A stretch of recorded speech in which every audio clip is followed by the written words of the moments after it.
Udako eguraldi ederrarekin egin dugu gaurko ibilaldia. Hori bai, bero, horretzen berriketarik. Pirineotako bista ederretaz gozatzeko aukera paregabea izan dugu.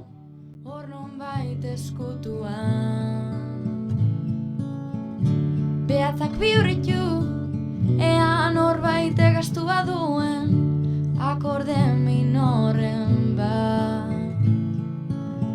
Ta min eman arte zure falta izan, ez da musa hoberi.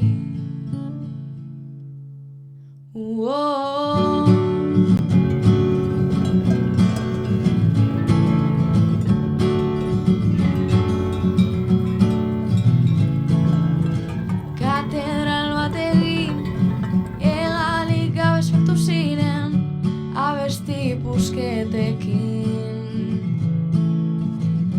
Bertako behiatetik sartzen diren euskizpien energiaz ber.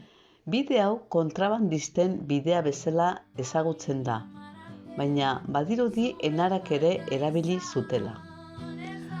Alpargata egileen migrazioa, alpargata enara izenez ere ezaguna, Erronkari, Salazar, Etxo eta Anso Pirineotako Aranetatik etorritako emakumeen migrazio mugimendu bat izan zen, Mauleon, Nixarre eta Oloron Saint-Marie hiri frantsesetara joan zirenak alpargata lantegietan lan egitera, eta batez ere 1880 eta 1930 urteen artean gertatu zen. Irakurtzea da